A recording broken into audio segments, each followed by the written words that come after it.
We gaan inshallah van start. Zoals jullie weten, het hele programma in het Engels. Dus vanaf nu zal ik ook verder gaan in het Engels. Ten eerste, assalamu alaikum wa rahmatullahi wa barakatuh.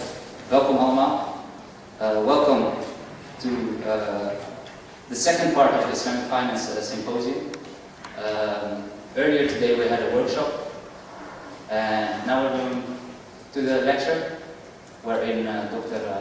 Ali Akbar Muhammad will give information about Islamic finance and how he himself started up an Islamic finance firm. But before we start our program, we'll just have a recitation by Brother Shahid, so I invite him forward to give his recitation. Thank you.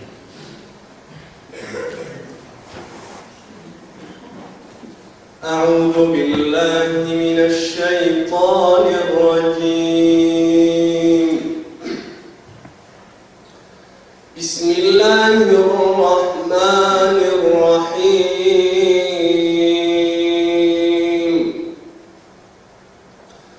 عما يتساءلون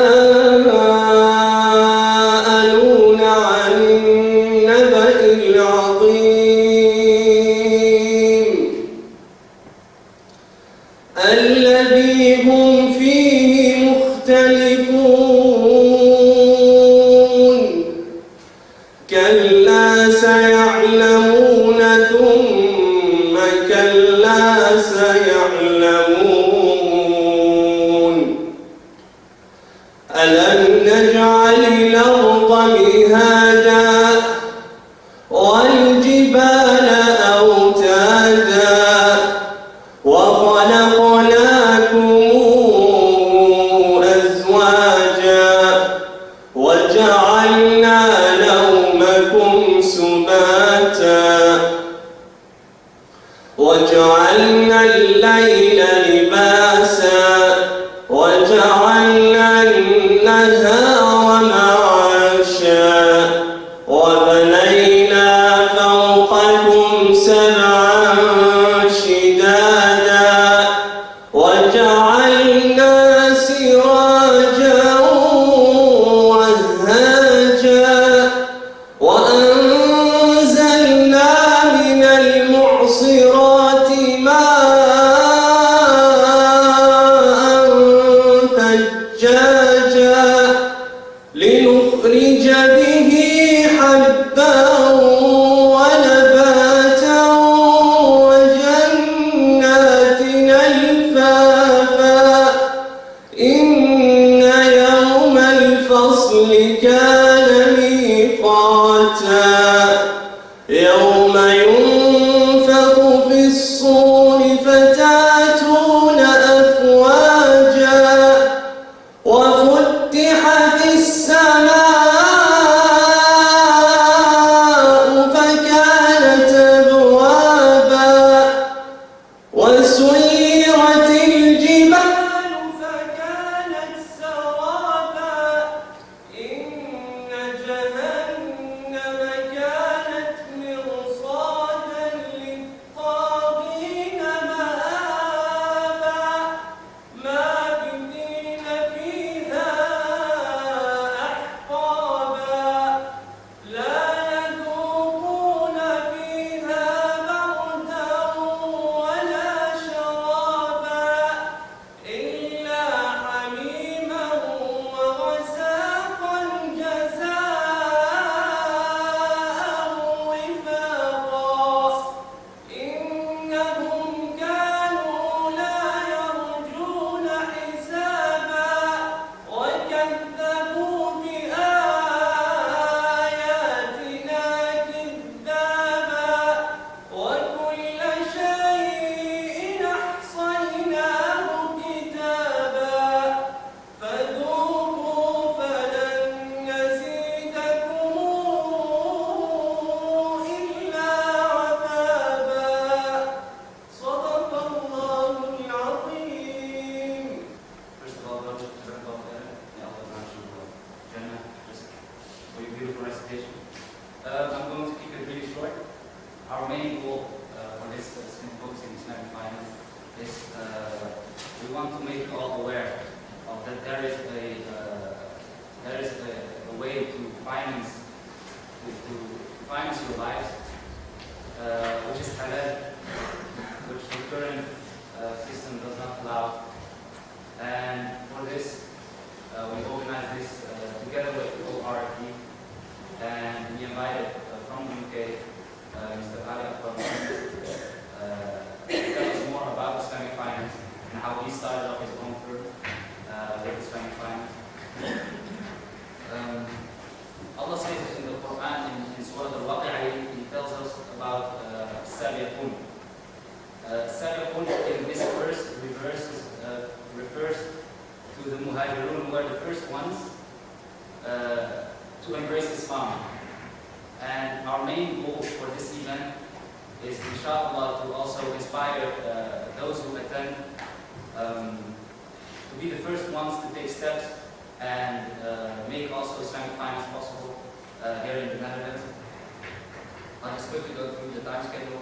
We have the lecture consists of 2 parts. In between there is a break with snacks and drinks outside. Also, just before the break, we'll have a short talk about where we will introduce themselves to you. And after that, we'll have a break, so there are snacks and drinks. It's also an opportunity to pray. And then the second part of the lecture starts. And after that, we'll end. And that's it for tonight. I want to invite Mr. Ali Akbar Muhammad to the front to start his lecture.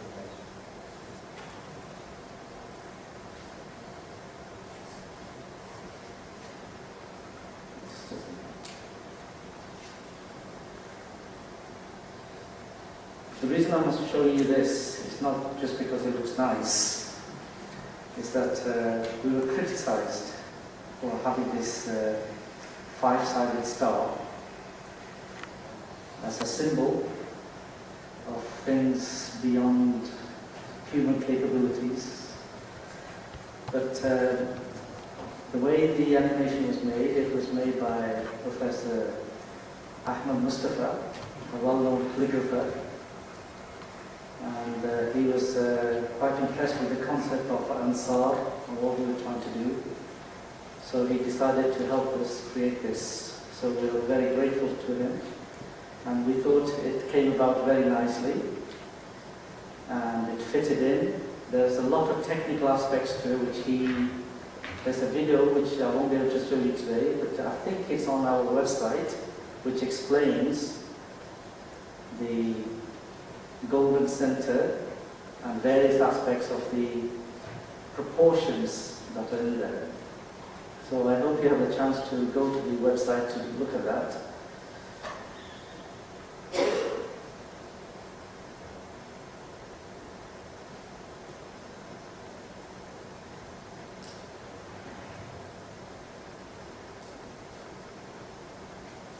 Oops, sorry.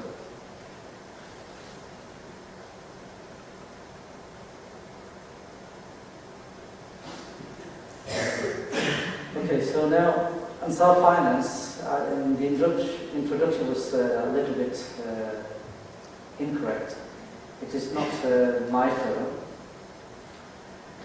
I'm an optician by trade, so optometrist, and that's my income producing source. What I do for Ansar is completely voluntary. All the directors, in fact, are volunteers, and there's a community finance initiative that we started many years ago. Why we started it was very practical. Like yourselves, we were growing up in UK and we attended as youngsters Tabiyah classes where we were told many things about Islam, the fard and the prohibited. And when it came to actual practice, and when it came to graduating and getting into work, and I, as an optometrist, wanted to buy my practice. So I went to our seniors and said, look, I need financing now. You've been telling us to stay away from haram, stay away from riba. Can you help us in this aspect now? And they said, yes, we have some investors. They're willing to put money into your practice or help you buy the practice, but what sort of returns can you give them? I said, well, if I went down the interest route, it's this much. I can give you not a figure like this, but Islamic concept is to do with profit and loss. So if you want to invest in my business, then why not accept it on that profit and loss basis? They looked at me as if I was saying something quite foreign, and that, but banks are offering 15%. They're charging 15, and we want about 20%. So, well, that's fine. If my business makes enough money, we can agree on a 20% figure if it makes a profit. But what about the loss? But those was something they didn't want to go down. So even the people my seniors knew, they weren't able to do anything about it. So it really made me think that this is something that needs to be around, something that needs to be done. It doesn't exist. It didn't exist in my time when I wanted to start off. So a few friends got together, and the closest to me was an accountant. The next closest was a legal, which is lucky, and the next one was a businessman. So I had actually pretty good ingredients of forming a core team. But they were also practical people. So they said, well, you're talking about money, you're talking about Muslims, and you put them together, it's not a very good combination. So we can't do this. We're not really behind you on this project. But somehow, alhamdulillah, I managed to convince them otherwise. And we started with 4 who trusted each other absolutely with money. And they knew each of us knew another. And within a year, we had a core group of about 24 people, 25 people. When I say we didn't start then, this was for discussion purposes. So this is a core group to discuss the possibilities of starting something. And this is where, today, I hope by the end of it, this is where your organizations should be, that you need to form a core group who will take this forward. Because things happen, people go off, they can commit for a year, they can't commit, but you need a group that will keep pushing. I like to play golf, but if my friend didn't force me to go, I wouldn't go regularly enough. And in fact, we decided to play 3 times a year once, and 3 times a week, sorry. 3 times a week. But because I was working, we had to get there for 6 o'clock in the morning. And he woke me up, phoned me, ready, we're going, get there for 6 o'clock, finish by 9 o'clock, shower, at the club, then go to work for my first appointment at 9 o'clock.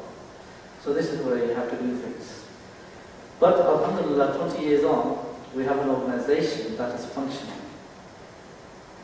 Have we done everything right? No, we haven't done everything right. Could there be different ways of doing things?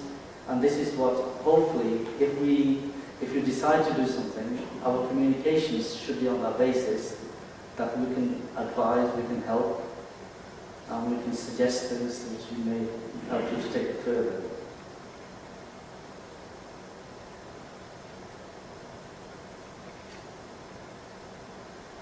So the question for you, what is Ansar?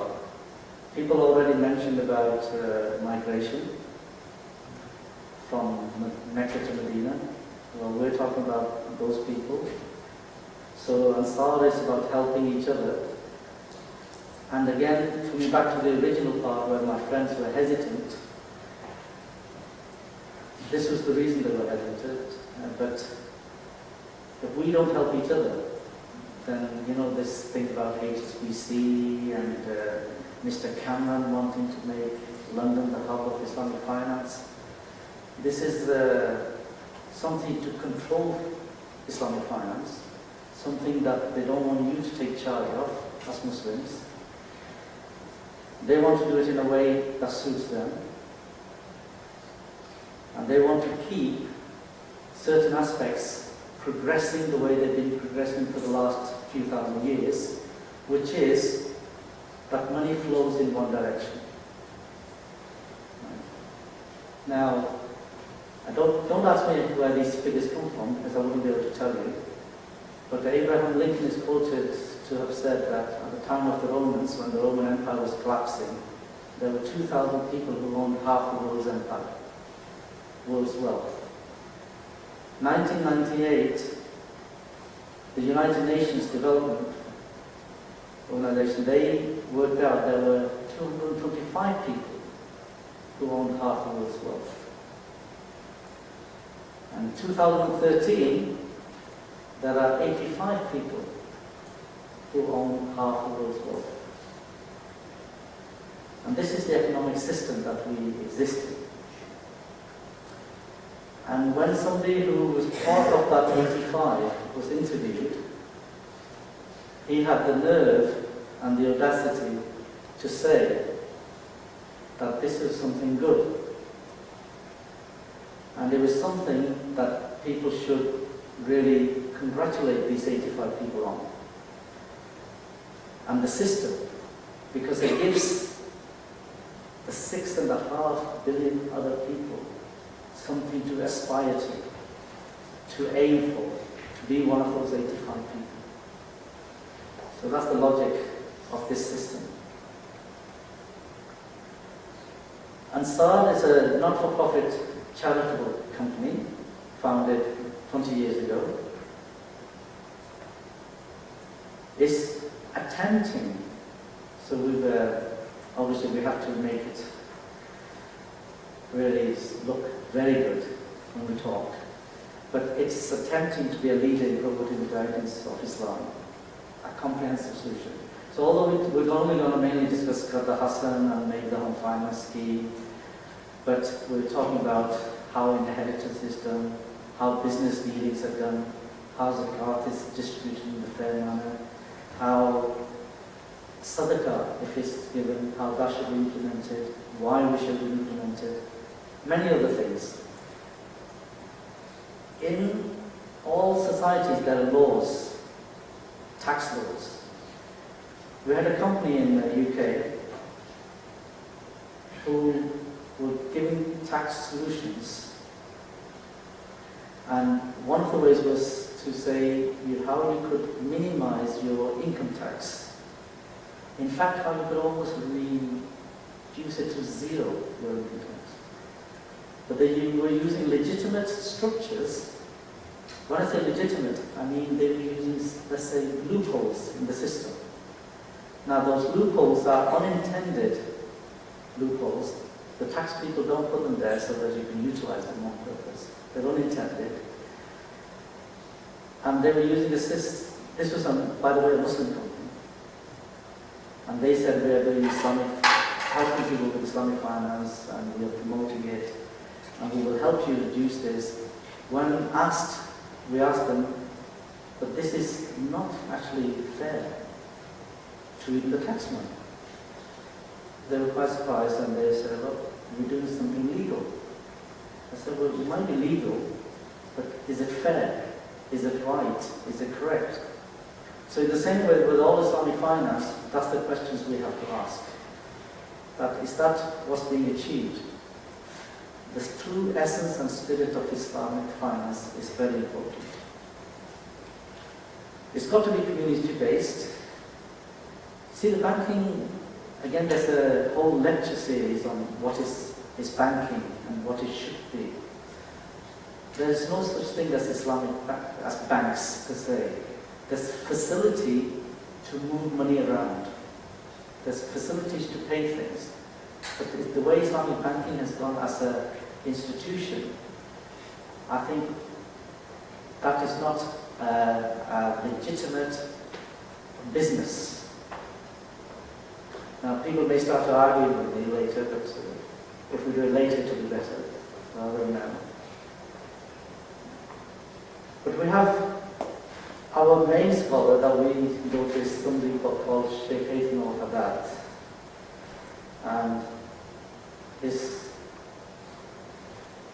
his colleague, Tariq al-Dawani, is not a scholar per se, but he's somebody who's worked in the London stock market, the London, he had a desk in London, but he realised what he was doing and the way things worked, and he decided to forego that and become somebody who advocates about Islamic finance now.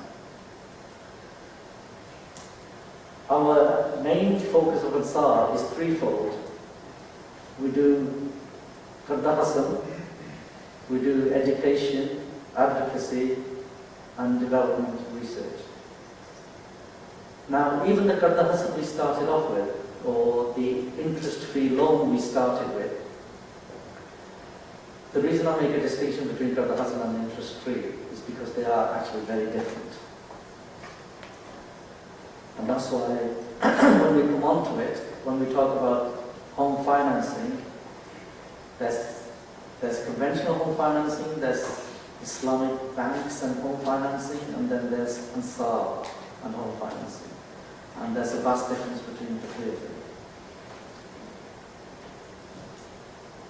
We asked for a fatwa from our sheikh, and we said, look, can you give us a fatwa about interest-free loans in Qardahasam? And when the fatwa came, and the way it was being justified, we felt this is wrong. You know, we have to do something about our product. So even though we thought we were doing a pure proper Qardahasam, we realized it wasn't.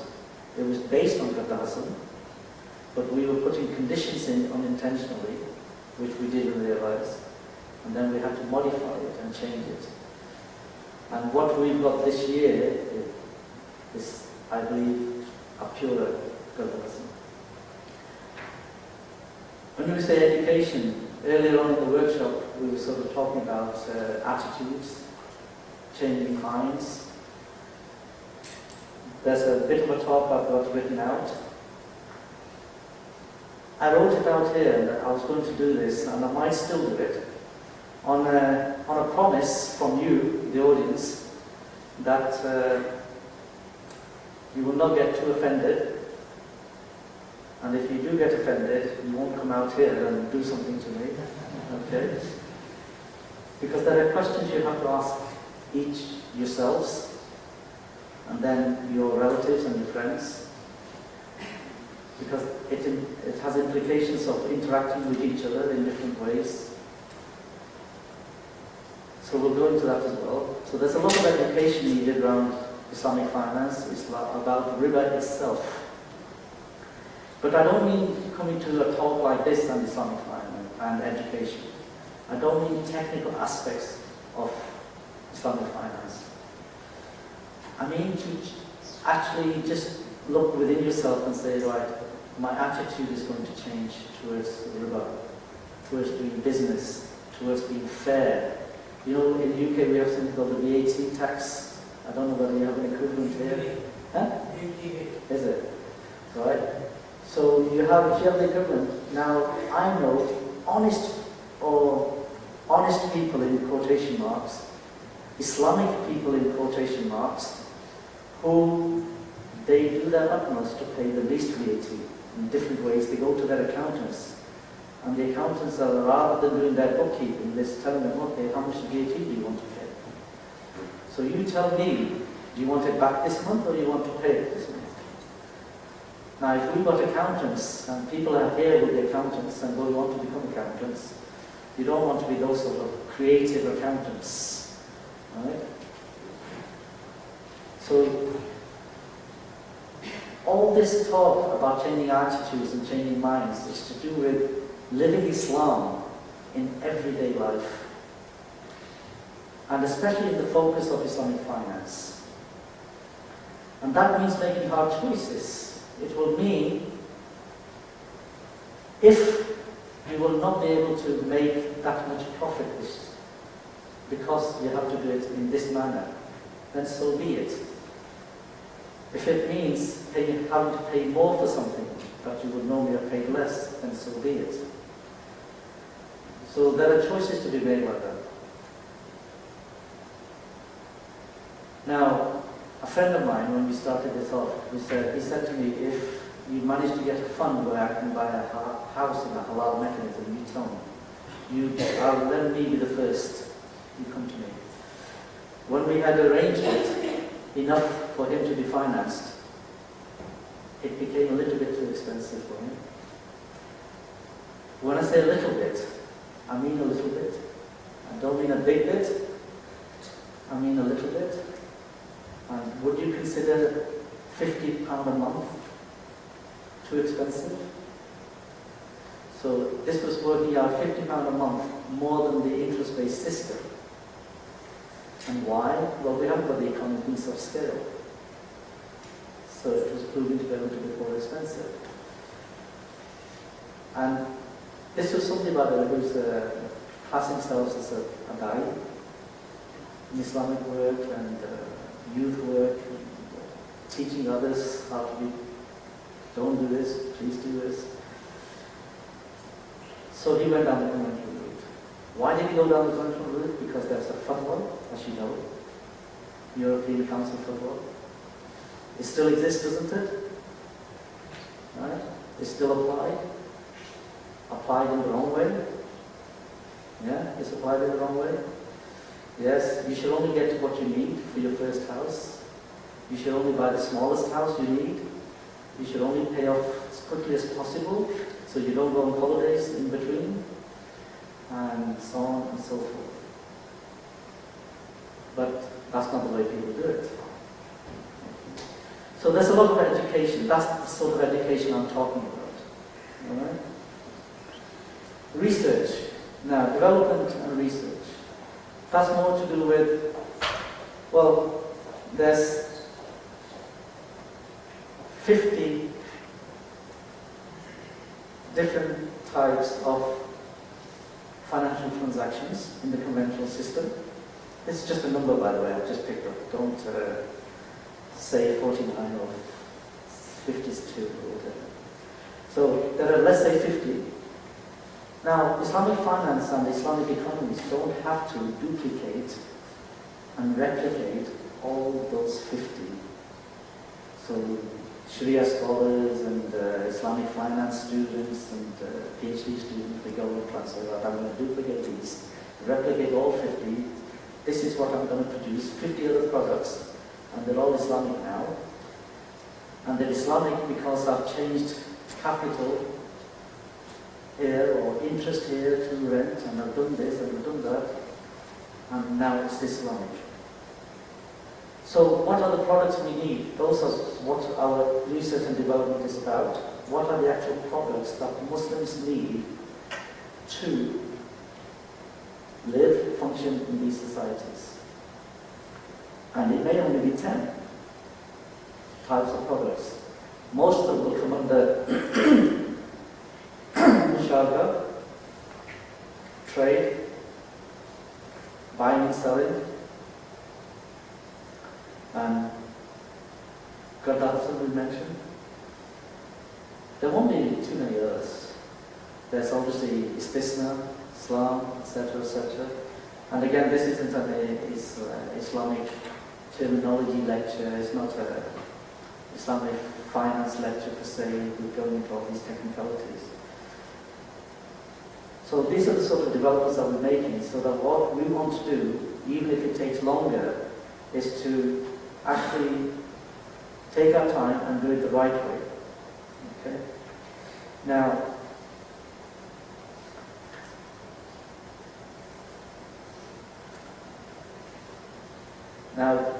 we have a membership system from 1994 to now. But this year, our membership system is changing and stopping. And we have round about, see, even I tell my brothers who work with me on this project, you know, it looks nice in thousands, but you know, we have only 900 members. So, but they like to use these zeros. Right? But £10 a month is not a lot of money, right? Anybody can afford it. And if you, most of you are students, are you all students, by the way, or most of you? No? Well, even the students can afford this. So if you're not a student, you can afford a lot more. Okay? The loans can be anything.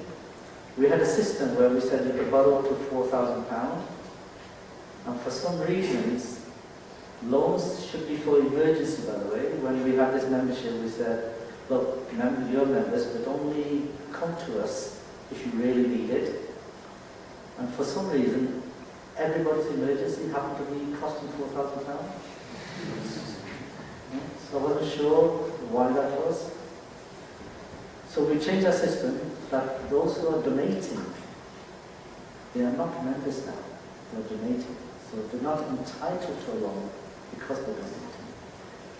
They are entitled to a loan because they need a loan, because they're in an emergency situation. They've got a cash flow problem. So it doesn't have to be the poor only, by the way. It can be somebody who's working, but there's some sort of problems occur, and there's a cash flow problem, and they need it now. So it can be somebody who is earning well, but who doesn't have it. So it's not only the poor. Now, I've forgotten what I was up to. Can somebody in the audience remind me what I was saying? It's not about the poor. Hmm? It's not about the poor people. That's just a test to see if you were listening. Okay. So it can help anybody, because some people get the impression that really, and in fact, recently we had almost a conflict between the people in charge, because they thought we were changing it so that it only helps the very needy and the poor, but that's not necessarily so. It can help anybody who needs the help at that time. They do not have to be poor people. And by the way, this is not just for Muslims, it's also for non-Muslims. We have non-Muslim members in this scheme. So they also contribute and build to the loan pool. So now it's not a membership, it's building the loan pool and building a pool that will carry on the work of education, the work of advocacy, the work of research and development, and help to build the pool bigger so that more people can benefit.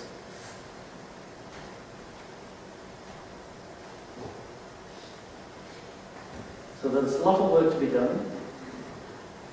And if you do start something up similar, this thing about zakah advice, Islamic wills advice, it could be a benefit of people who donate.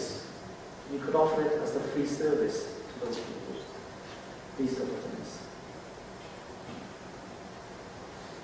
Now quickly, if we go into this sort of housing finance, the Ansar housing finance, the reason I say it's very different is we do take into account that it's a musharaka. So we try and apply the principles of musharaka, which is that we are joint landlords with the home buyer. So as a joint landlord, we will take the responsibility of maintenance, responsibility of repairs in the ownership of our investment ratio with the home buyer. When we do the financing at the beginning, the HSBCs and other banks that were doing home financing, they were putting all the costs, acquisition costs of the property onto the customer.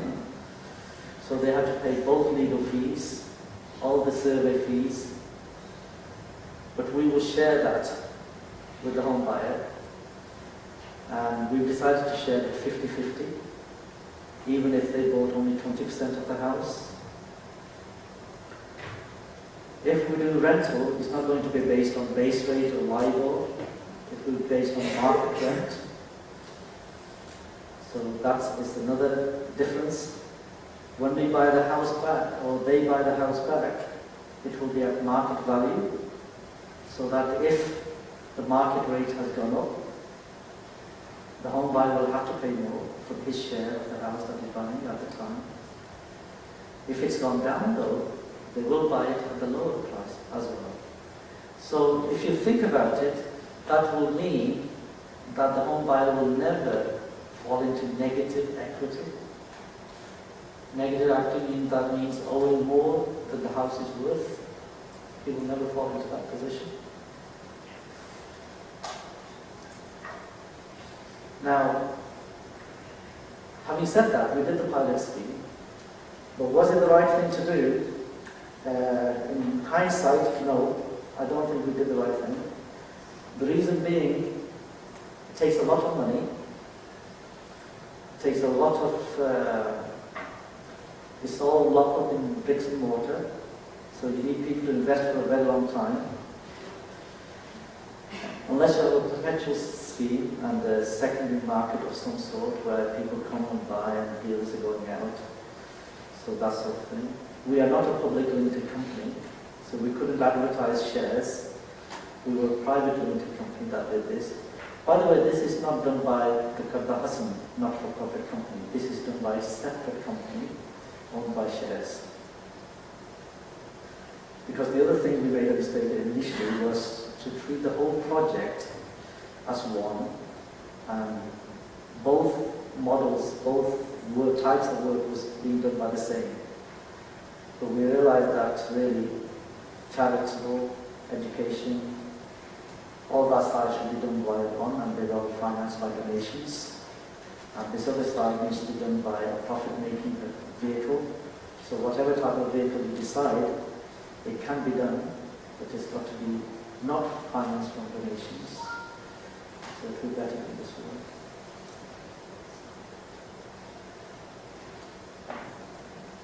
This is a question I ask obviously the people in the UK, but this is a question that you will be answering to yourselves to say, okay, how are we going to be part of this scheme that either ICRA in terms of education and raising awareness and advocacy, or maybe ORFD, who are going to be starting to do something, or other community organizations. First is educate yourself and others. The second part of the presentation actually will be showing why you need to educate, get out of interest involvement, or at least make the intention to get out of interest involvement, reduce it, and once you're out of it, not to go back into it again. Become a member of the ORFD community, yeah? Okay, or the ORFD family, because this is what this is all about. We are one nation, we are one tribe, right? We are one community, and we are Ansar, or we are helpers of each other.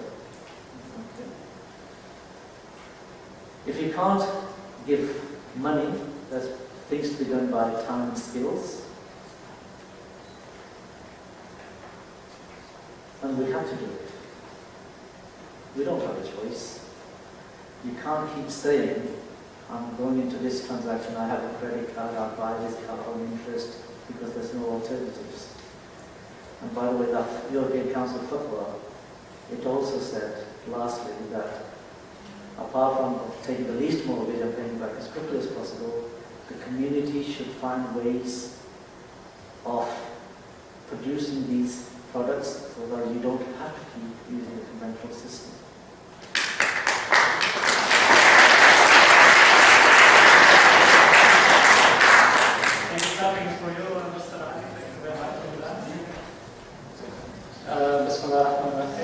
Welkom allemaal bij deze mooie evenement. En ik heet jullie allemaal van harte welkom. En nu we toch in Rotterdam zijn, ga ik het woordje in het Nederlands houden. Ik hoop dat iedereen mij begrijpt. Excuse me in Australia, but I will translate it afterwards for you, inshallah. Mijn naam is Fouad Ismail. En ik ben bestuurslid bij onderzoeksruimte rentevrije en duurzame financiering. Nou, voordat ik jullie ga uitleggen wie we zijn en wat we doen, wil ik jullie graag meenemen naar 2008. Dus zoals jullie zien, paniek. De heren daarboven, ja, die keken versteld, want de economische crisis eiste haar eerste slachtoffer. De eerste grote slachtoffer, dat was Lehman Brothers.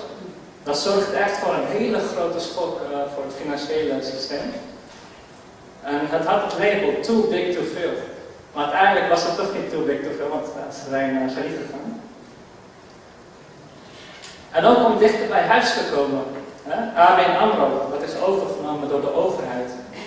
Terwijl je eigenlijk de theorie van de vrije marktwerking hebt, dus eigenlijk hoort de overheid zich niet te bemoeien. Maar ze hebben dat toch gedaan. En ook de ING, die heeft staatssteun gekregen. Nou, na de financiële crisis voltrok zich de eurocrisis.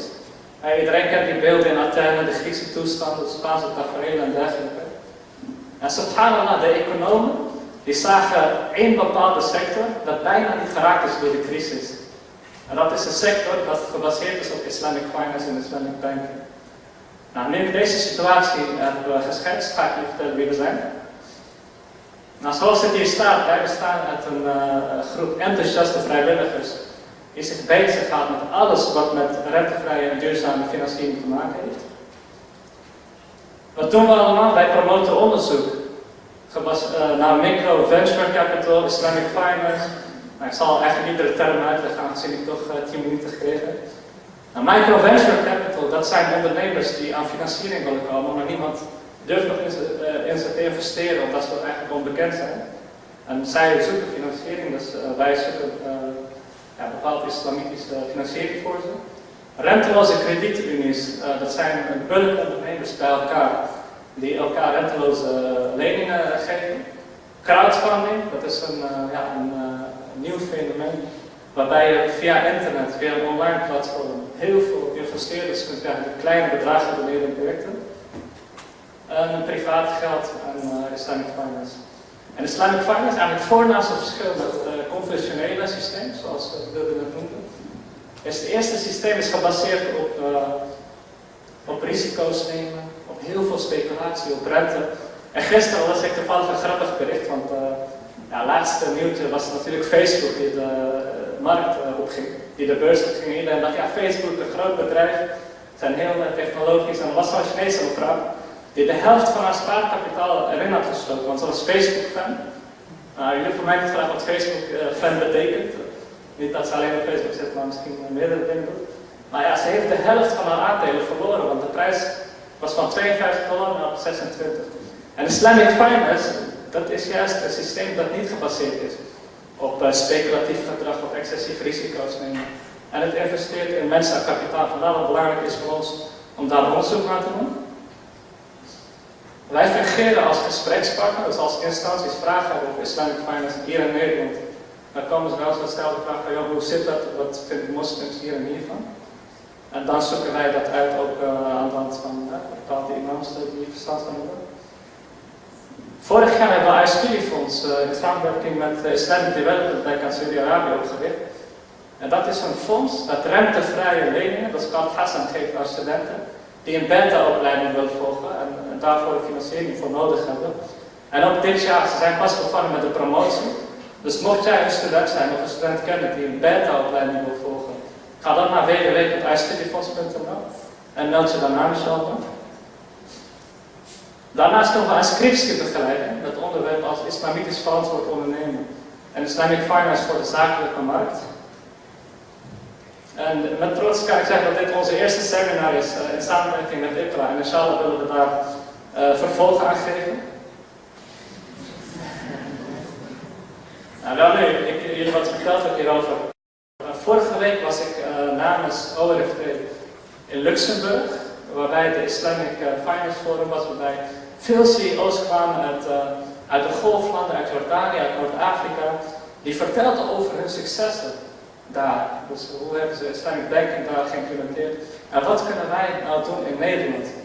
En om jullie een korte indruk te geven, in Luxemburg bestaan er al 111 fondsen die op basis van Islamic Finance worden gesponsord. Is het een waarde van €3 miljard.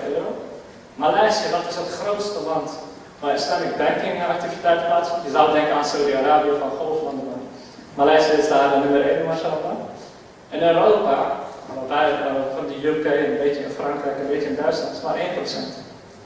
En de totale marktwaarde bedraagt tussen de 1,5 en 2 triljoen. Dat is een bedrag met 18 nullen.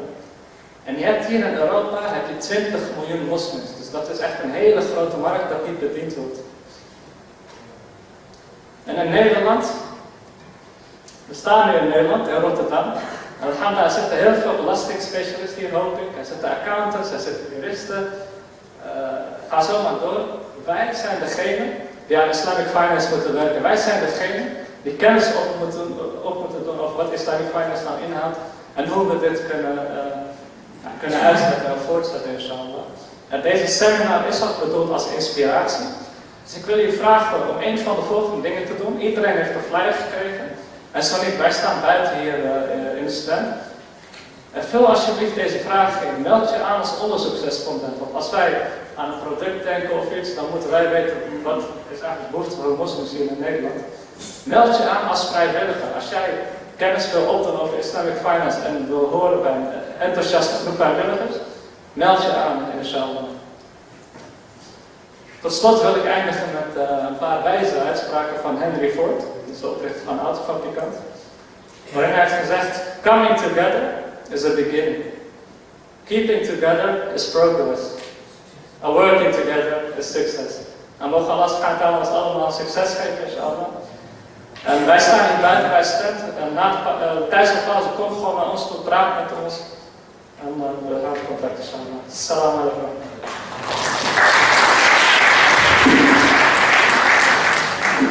So with these final words of Brother Fuad, we will take a break now. There are snacks and drinks outside. There's an opportunity to pray. And I'll see you all back at 7:30.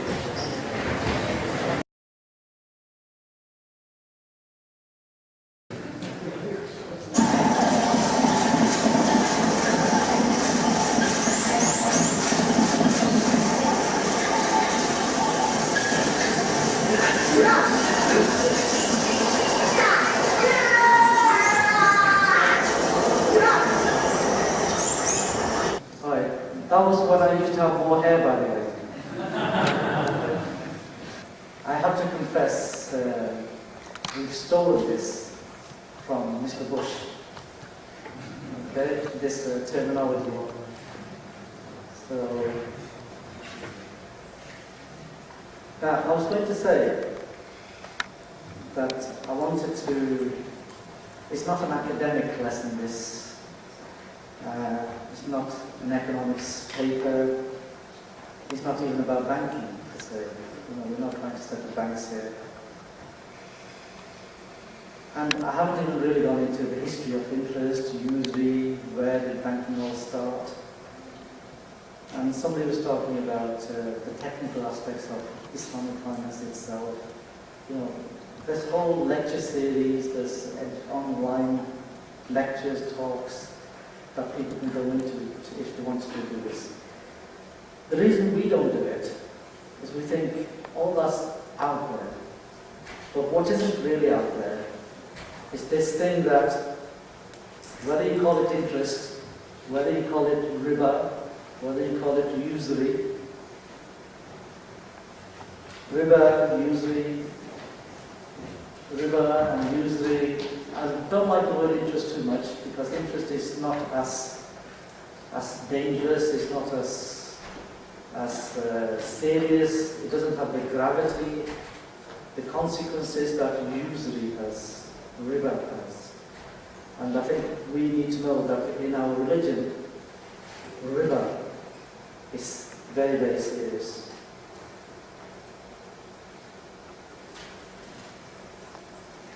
Today is basically an appeal, really, from my heart, because this is something that, being in optics, in buying and selling spectacles, testing people's eyes, it's not something you get involved with. But why did we get involved with it?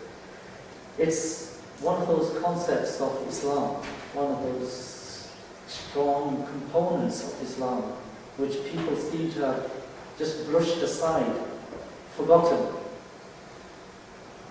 It's a forgotten concept, it's a forgotten prohibition, it's a forgotten warning by Allah subhanahu wa ta'ala.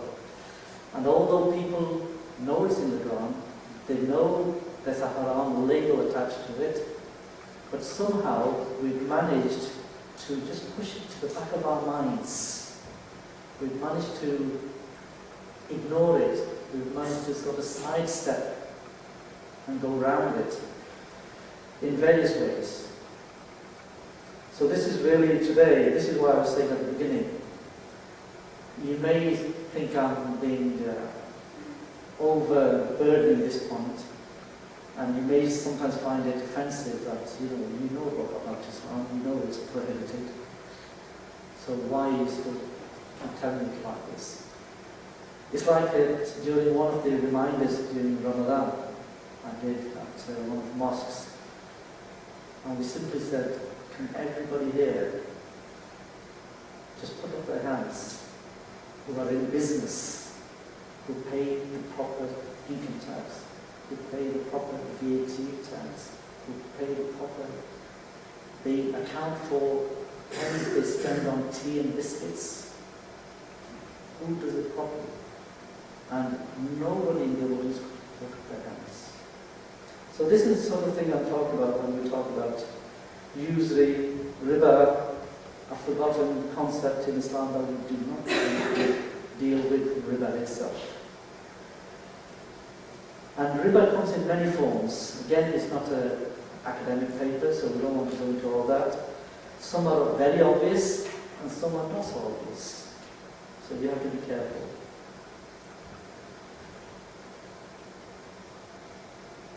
One of the problems of talks like this also is that there's a lot to say. You could go into a lot, but we don't have the time. So I want to talk about the Dutch community, the Holland community. Why do some people say Netherlands and some people say Holland? Huh? Province. Okay. So I should be saying Netherlands? Okay. So I'm going to say Ansar, rather than Netherlands even, the Ansar community. Because you can all be part of the Ansar community. You don't have to be part of the Ansar community, but you can be part of the Netherlands Ansar community.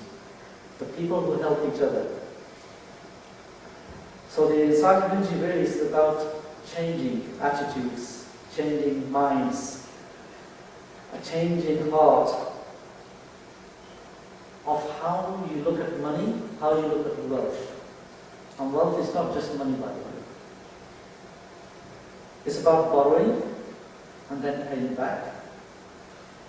We have lent about many hundreds of people, and we've only had probably, I can count them on this hand, defaults. And that is a fantastic achievement. And that is because people will do with the right intention. Lending, business transactions, buying and selling, making profit, but not making unfair profit. Being benevolent, charitable. So yes, there's nothing to stop you doing charity. And if you do lend, because there's business, Allah says in the Quran, there's trade, and then there's lending, and you cannot mix the two up. If you lend without charge. If you trade, then you expect profit or loss. How does one encounter interest? There's credit cards, home insurance, car insurance, government savings bonds, business financing, overdraft facilities. If you don't pay your credit card within those 30 days or 45 days, you pay this. If you go out and buy something, or you're going to pay on installments, it could be interest-free installments, but then if you are late, you will be charged interest. Now that contract is not valid. It's got interest clauses in it. So there's all these aspects that we don't think about when we deal with day-to-day lives. Your utility bills. If you don't pay your utility bill and you're behind, do they charge interest? Council rates. You have council rates? Right? So the question I wanted to ask really is that if we ask around the room, now I don't want people to put up their hands, right? But if the question was asked, have you been involved in any riba transaction? Now or in the past? Then would you put your hand up? Would people put their hand up if they were involved in... Now I'm not saying put it up. I'm saying would people put their hand up if they were involved in interest and I asked them Would you feel ashamed? Would you feel ashamed? Many people aren't saying yes, are they? But what if I ask some other questions? What if I ask about adultery? Would people admit to that? In here, in public? What if I asked about drinking alcohol? They're all forbidden. Would you admit to that? Looking at pornography? Would you admit to that? So why are people quite happy to admit to riba when they're not prepared to admit to the other things? Right?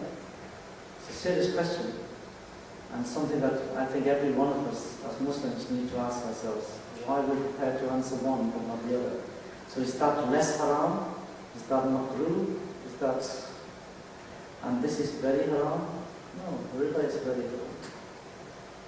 In fact, it's so haram that Allah has declared war on you if you are involved in riba.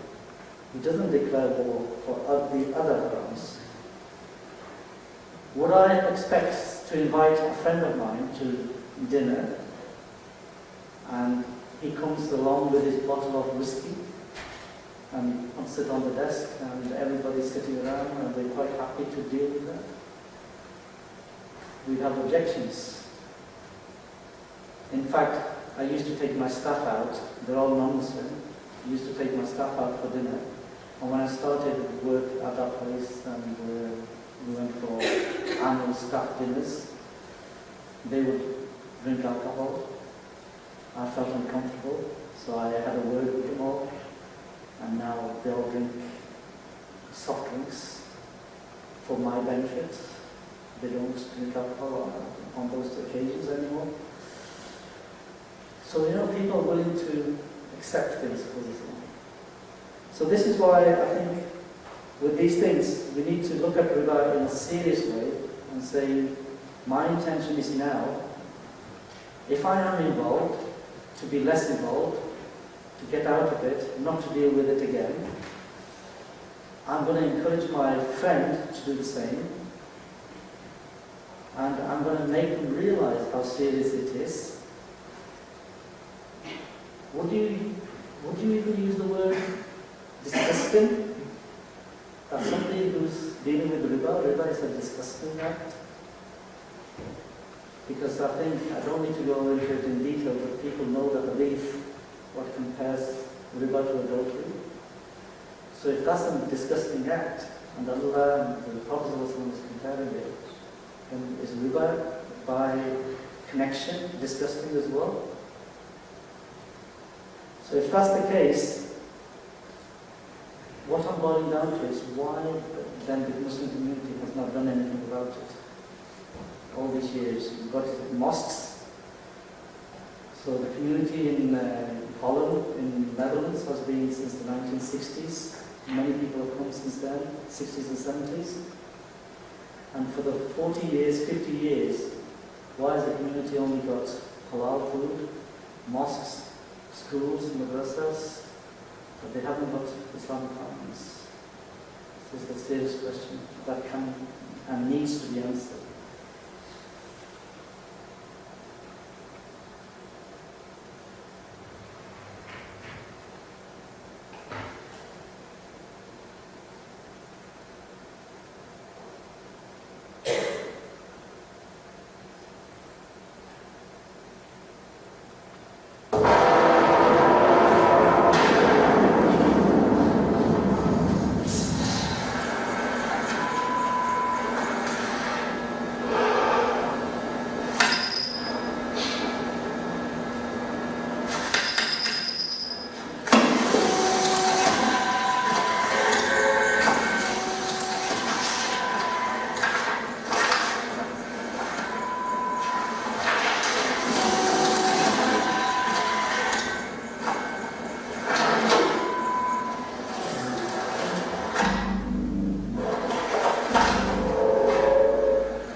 Now, very, very good that film.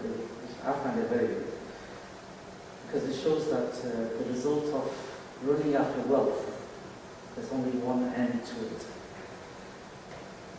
There's no coming back if you go down that route.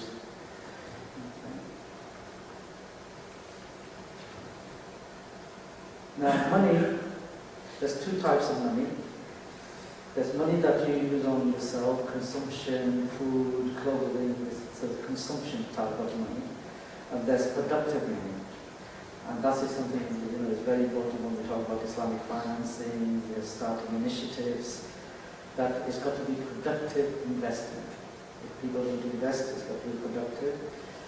And that's why if you buy shares in just simply financial institutions, it's not productive investing. That's it.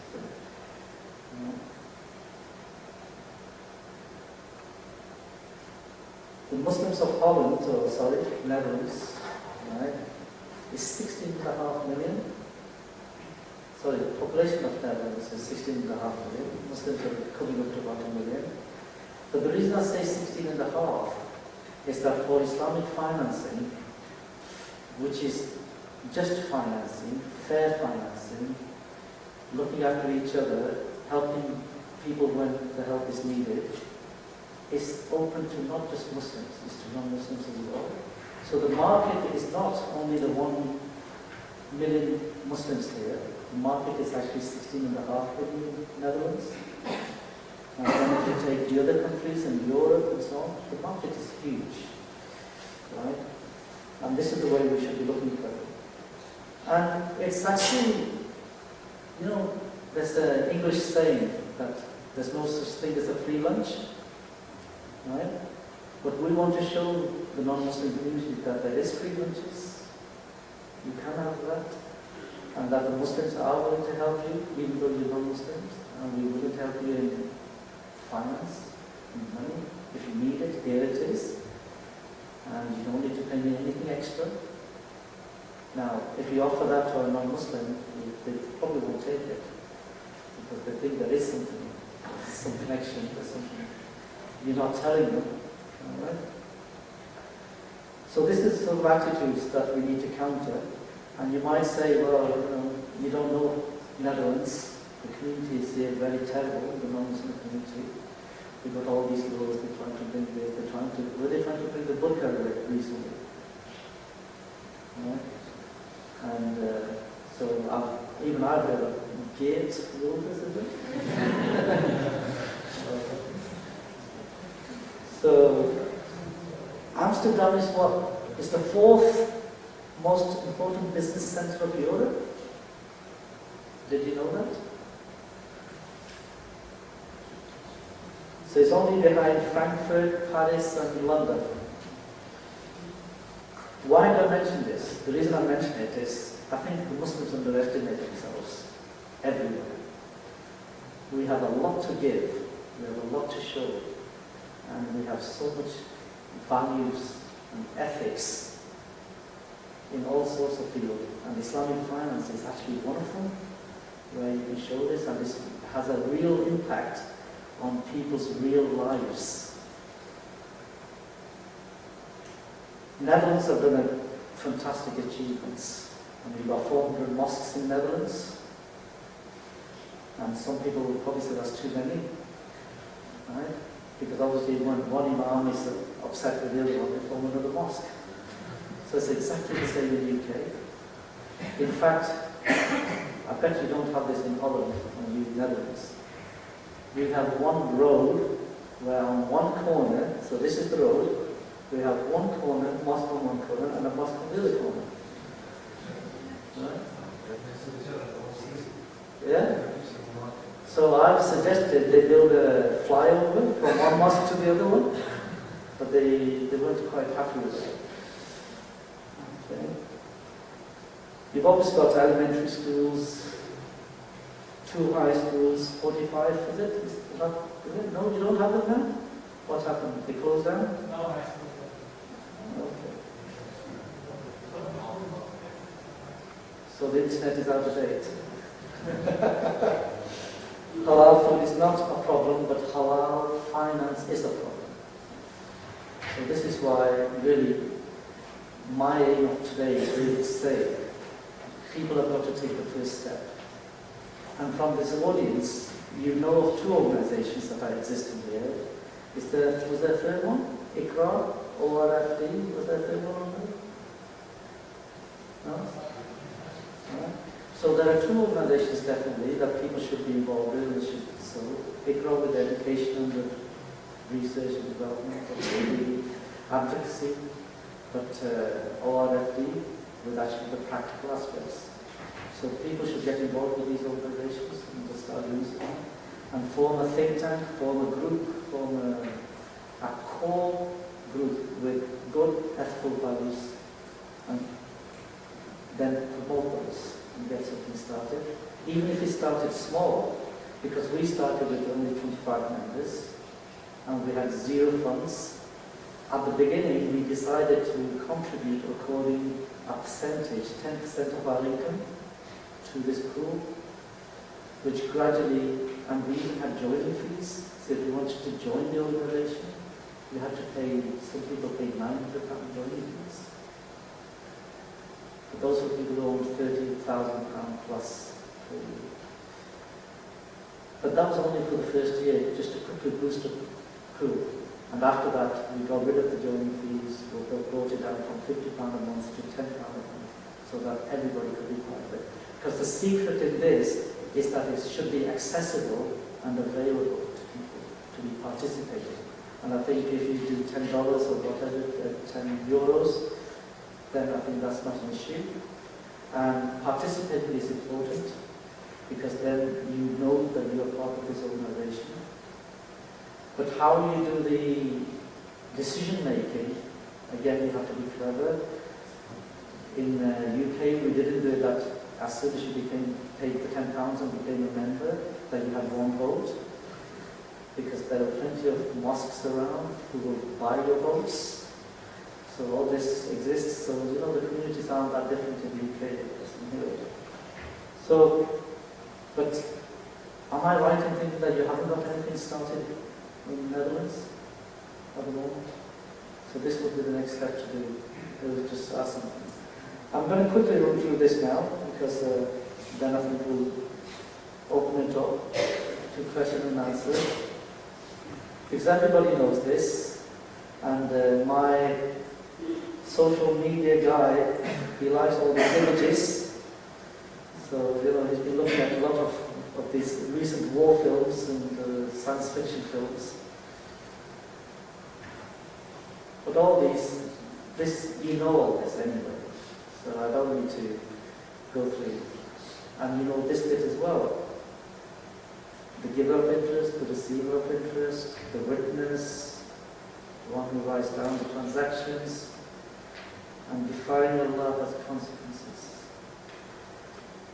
in the Akhirah. You can read this, can't you?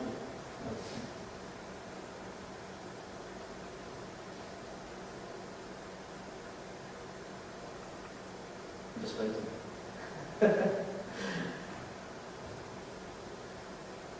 The first person to say I've read it.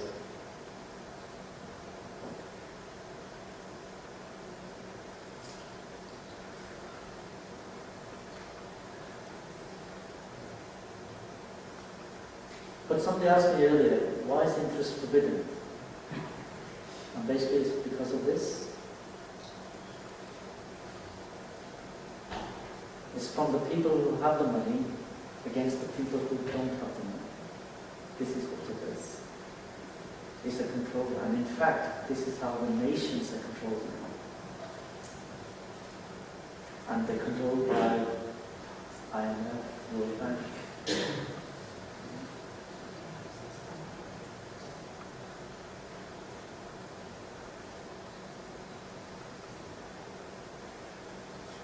So things are different, you know, in UK or Holland or Netherlands. And in fact, in the UK now we have food banks. Do you have food banks there?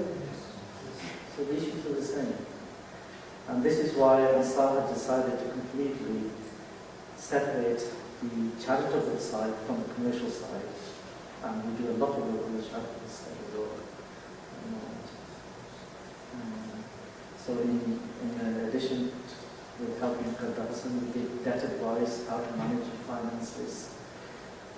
And if people can't pay their debt for genuine reasons, we will write off the debts as well.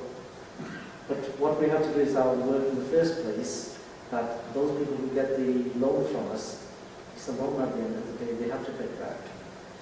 So if they are coming to us in a position where actually they can't even afford the loan, then we direct them to other agencies who are actually giving out zakat and help in different ways.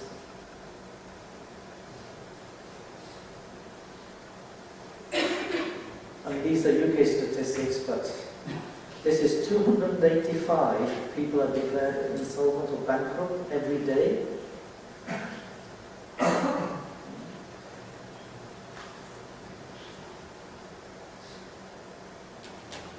And in the workshop, we mentioned that in UK we estimate that in the next 20 years, UK Muslims will give 10 billion a year in interest. So that's 200 billion pounds in interest in the next 20 years. So if you can equate that, there's 3 million Muslims in the UK. So if you are nearly 1 million Muslims in the Netherlands, so you know how much you're going to pay in the next 20 years as well.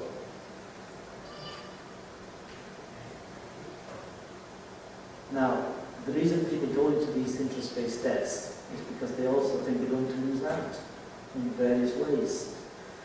That's why that black hole, the pursuit of wealth, or the running towards wealth in some way, it's all a symptom of this, that, well, if we don't get a loan, we don't go to university, because now in the UK we have £9,000 per annum as the fees.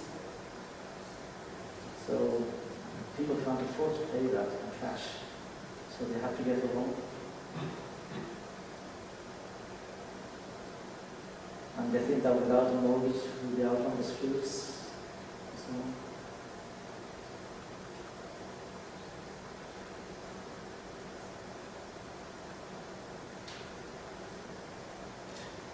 who's this picture? No? No artists around here? What is this from? The screen, yeah? I heard somebody mention the screen.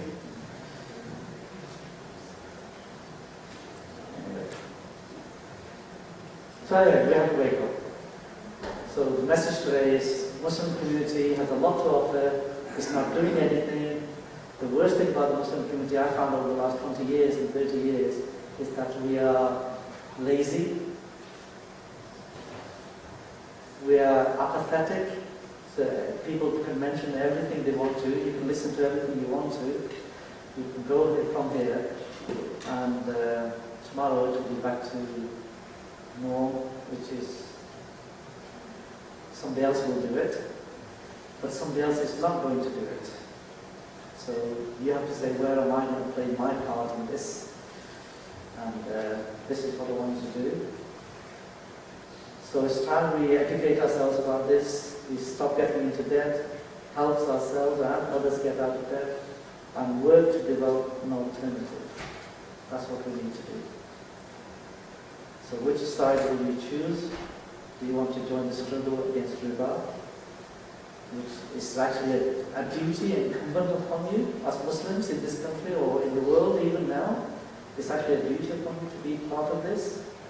Because if there's no alternative and you are having to compromise with your deen, then this becomes a necessity. This becomes an essential part for you. So you can't avoid it. You have to be part of it. And that is what we're trying to say. We are a movement. And so this is a movement. And you can be a movement in Netherlands as well.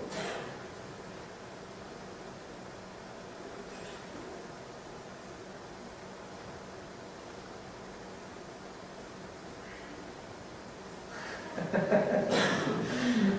didn't like this when he produced it.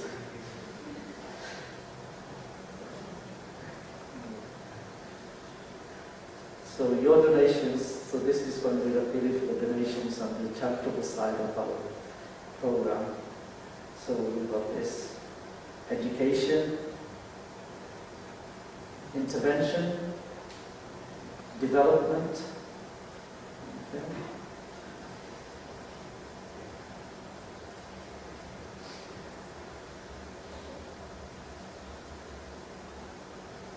So that's it. Jazakallah.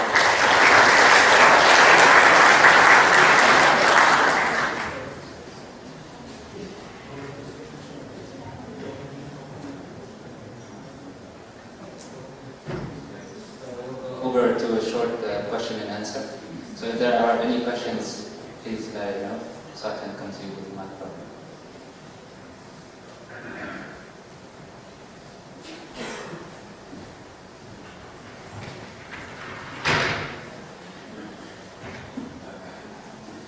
I had a question.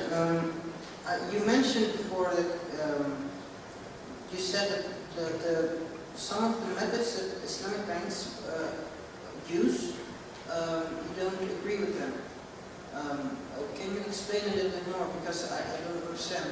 Okay. Although technically you can say there's capital, for example in the housing scheme, in the conventional system you've got capital and you've got interest capital. And then if you don't pay the interest, there are consequences. And how is that interest calculated? And where does it come from? In a similar way, if you go and do the home finance and say you've got capital but the rent is based to the same principle as the interest rate or the LIBOR rate, then also, if you don't pay it, what is the consequences of it? So technically we're saying that there are differences, the way it's written, but if there's no outcome difference as well within the transaction, then we have to question, is it really Islamic in the essence and the spirit of things? So I'm not questioning the technical part of it, I'm just questioning the spirit of it all and the way Muslims are supposed to help and work with each other to develop something that's right. Now on the Qadda Hasan side, there are Islamic banks that may do Qadda Hasan, but it's to do with commodities and buying and selling back. As a term used called tawarruk. Now on that basis, when you look at the whole end result of it, it's still somebody takes a cut, which could be again for consumption, which is not profit making, but they end up paying, they take 100 and they end up paying 110. So if it all ends up the same, although technically it's not wrong, but the essence isn't there, there's true Islamic spirit isn't there. But I thought that if you have co-ownership, that makes up for a lot of things, right? Because co-ownership also means sharing of risk. Yes. So I thought that if you have this co-ownership, then the structure. Are you heard of the home finance? Well, about Islamic finance in general, because there are a lot of financial products that work the same way. At the beginning I said there was the conventional system of home finance, there's the Islamic banking system of home finance, and then there's what I would call the SAR system of home finance. Now, the conventional and the Islamic banking, I cannot see technically, apart from the technical side of it and the wording side of it, I cannot see the results side of it. And especially if you fall into arrears, the repossession side of it is not any different.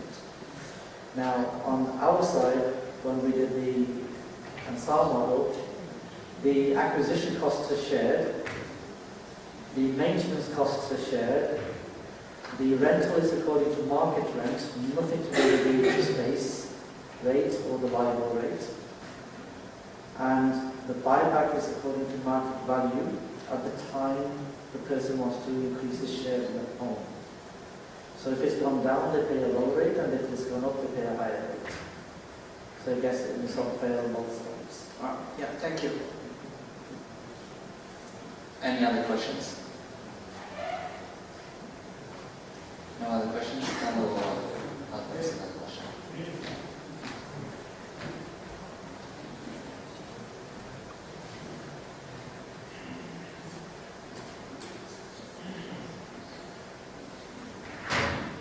So, Assalamu alaikum, Mr.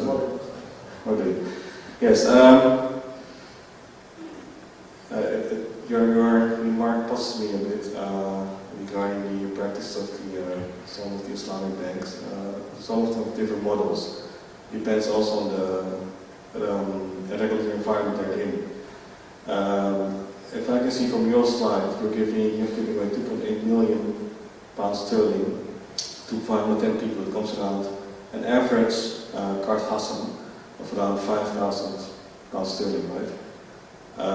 That's for smaller finances. But if you go into the long-term financing, like a mortgage, right? How would you solve the issue which the Islamic banks now have to deal with? Because they have to deal with the shareholders. They have to look at the benchmark. Me as a shareholder, I can put the money in a mortgage, okay, which may generate a profit around maybe 6 or 8%, or I can put in a risk-free, let's say a commodity Moraba fund, which may generate around 2% in euro, and it's long-term financing also. There are some risks. There could be some price valuation or devaluation in the long term. So how would the card house work for a long-term financing? I can see the principle very clearly. For short-term microfinancing, it works fine. But how would you like to do that in a larger scale, long-term, and with larger amounts? I may not have made it clear. We have two distinct areas of work. The Qadda Hassan side and the charitable side is done by Ansar Finance, which is a registered charity. The model of home finance or investments will be done by a profit-making company, which is nothing to do with the charitable side. So the Qadda Hassan and the donation side will not be involved in that part of it, and it will be done on a commercial basis. And I agree with you, you have to make profit, but until you get the economies of scale, they will be fairly expensive. And later on, as the economies of scale kick in, then obviously things will change and they will become more competitive. But they may still always be ending up more than the conventional. So that I don't know about, because we only did a pilot scheme of 21 houses with the new model that we advocated. And in that, it was not possible to compete with what's available out there in the conventional market. So we only did the pilot, and we are not going to restart until we have a reasonable size fund. And by reasonable, we'll be looking at being able to finance 100 plus houses all in one go. That we believe will give you only still about 5% returns, not more than that. But that we will cover the staff necessary to run those 100 houses and the infrastructure necessary, the IT systems necessary. So that will come out of the profits, because the profits that are on the rental basis are usually about between 6-7%. So we're hoping that up to 2% will cover all costs on those. But those are completely two different parts of the work that's been done. So I might not have made it clear, because that does not support the other side. I hope that answers it. So which contract are you using for the commercial? Sorry? Which contract you're going to use for the commercial side? For the commercial side, on the home finance, it's definitely the machine Musharka contract. We will not be using the Murabba contract at all, because we don't think that's fair. to be used for long-term transactions. And we are not a trading body, so really it's not the Morocco is not the ideal financing mode, as you probably know already.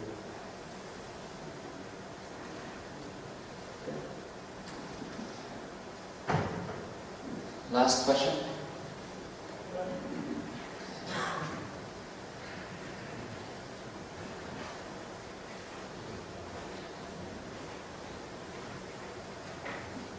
Alaikum. Could you say something about the decision-making process for Qad Hasana and also?